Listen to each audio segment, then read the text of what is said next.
महिलाएं तो शूद्रा हैं, उनका तो परछाई भी ले तो सांप भी अपना विष जो त्याग देता है, ऐसा ऐसा कुछ उसने पढ़ा। मैं कहता तो आप ठीक कह रहे हैं, फिर तो नहीं होना चाहिए। अगर महिला को, मैं क्या बाबा जी अधिकार नहीं है तो पुरुष को भी नहीं हो सकता। बोले कैसे? मैं क्या महिला को आप बोल रहे हैं कि शूद्र है, तो शूद्र के पेट से पैदा होने वाला महाशूद्र हुआ, तो उसको कैसे जप का अधिकार होगा? आप, मैं क्या आप भी किसी कुछ ऐसा जोश आ गया, पता नहीं पहले डर रहा था उससे, लेकिन ऐसा जोश आया, मैं क्या आप भी तो किसी महिला के पेट से ही पैदा हुए होंगे, जन्म लिया होगा, तभी आज आप संत बने हैं कि आप बगैर माँ के हैं। और मेरा इतना कहना, देखो इतना बड़ा लंबा जवान संत, उसके पाँव के नीचे की मिट्टी घिस गई और बात का बनाओ, और उस बात नहीं करे निकल गया। मैं क्या अभी अगर आपकी समस्या का समाधान नहीं हुआ तो आप मेरे साथ आइए, शांति कुंज में अच्छे अच्छे विद्वान लोग हैं, तो उनसे समाधान करवाया जाएगा। लेकिन वो टिक नहीं पाया। मतलब एक हमने ये धारणा बना ली है कि महिलाओं को, अरे भाई गायत्री मंत्र का, जब अभी भाई साहब बोल रहे थे ना कि विनियोग करते हैं, ओंकारस्य परब्रह्म ऋषि देवी गायत्री छंदा तत्सवितुर इति विश्वामित्र ऋषि सविता देवता गायत्री जपे विनियोगा। सविता देवता मतलब जिसका देवता सूर्य है। अब आप सोचिए कि सूर्य भगवान ये पक्षपात कर सकता है कि धूप में कोई खड़ा हो, महिला खड़ी हो और पुरुष खड़ा हो, और वो पुरुष को धूप दे दे और महिला को बोले कि इसको नहीं धूप देनी है क्योंकि ये धूप के योग्य नहीं है? ऐसा कभी हो सकता है? नहीं हो सकता। वो तो किसी के साथ पक्षपात नहीं कर रहा। ये पक्षपात जो भी है वो सब हमने हमारा रचा हुआ है। क्यों?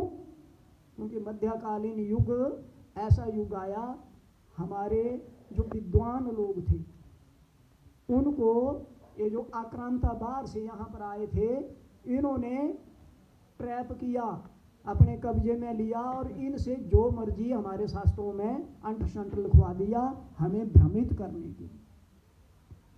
तो ये परम पूज्य गुरुदेव पंडित श्री राम शर्मा जी का बड़ा आभार कि उन्होंने हर समस्या का निदान लिख करके रख दिया। आपकी कोई भी समस्या है, मतलब संसार की किसी भी समस्या को उन्होंने नहीं छोड़ा जिसका उन्होंने समाधान नहीं किया हो। और बांग में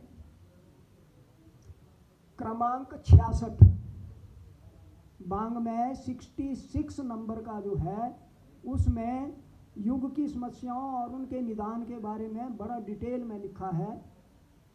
अगर हम सारे बांग में अपने घर में नहीं रख सकते तो ये बांग में तो हमारे घर में जरूर ही होना चाहिए।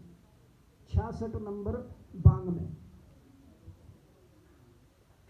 ऐसे युग दृष्टा, युग श्रेष्ठा परम पूज्य गुरुदेव जिनका आज महाप्रयाण दिवस है, उनको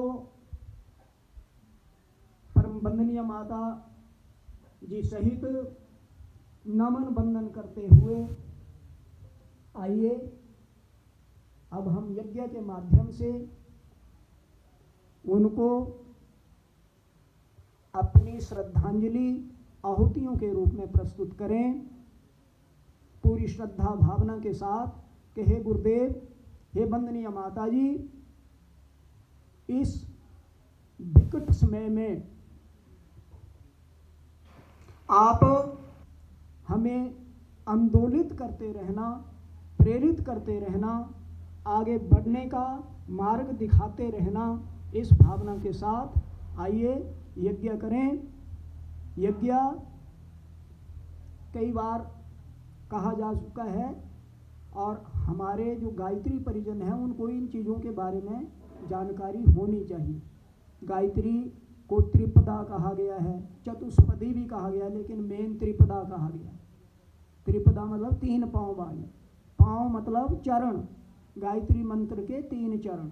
ये चीज़ें थोड़ी थोड़ी याद होनी चाहिए बार बार में, तभी इनको मैं कई बार अपने उसमें कहता हूँ। 3 चरण तत्सवितुर्वरेण्यम, पहला भर्गो देवस्य धीमहि, दूसरा धियो यो नः प्रचोदयात्, तीसरा। और गुरुदेव इतने साइंटिस्ट थे इसके ऊपर डिटेल में हम बात करना चाहें तो ये जितने भी सूत्र और मंत्र गुरु जी ने दिए हैं वो सारे इसमें समा जाते हैं। अब देखो आगे क्या कहते हैं कि आपने 3 काम करने हैं, 3 चरण 3 काम। क्या क्या? उपासना, साधना, आराधना। किस किस की? उपासना भगवान की, साधना अपनी, आराधना समाज की। और इस इतने अच्छे तरीके से इन चीज़ों को जोड़ा हुआ है कि आप बात नहीं पूछी।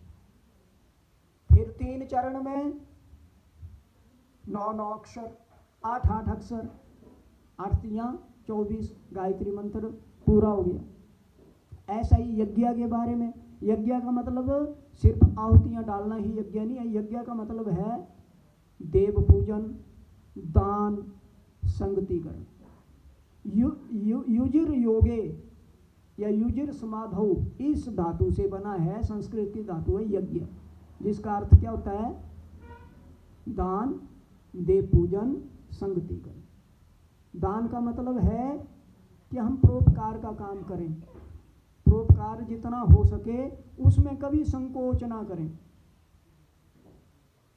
संगतिकरण का मतलब है आप एक दूसरे के प्रति प्यार बांटें और प्यार पाएं। गुरुदेव ने एक वो लिखा है पत्रक, उस वक्त बांटा भी बहुत घरों में था, कि हमने एक ही चीज बांटी है, प्यार प्यार प्यार। और वो इतना लौट के आया कि अब हमारे से संभाला नहीं जा रहा। तो प्यार बांटेंगे, जैसा बोगे वैसे ही तो काटोगे ना। और एक और बात कि यज्ञ जो है, जैसे हमने थोड़ा सा इसका मैं मतलब सामान्य साधारण शब्दों में कहना चाहूँ तो जैसे मान लो हम भारत के रहने वाले हैं और हमारे यहाँ रुपये चलता है, यहाँ की जो करेंसी है वो रुपये है। अब हमने जाना है अमेरिका या किसी देश में, तो वहाँ पर अगर हम अपने पैसे चलाना चाहें तो भाइयों नहीं चलेंगे। क्या करना पड़ेगा? अपने पैसे का एक्सचेंज करा के उस देश की करेंसी लेने पड़ेगी, फिर वो पैसे वहाँ पर चलेंगे। हमारे पैसे नहीं तो वहाँ पर नहीं चल पाएंगे। ऐसे ही हमारे ऋषि बड़े समझदार थे।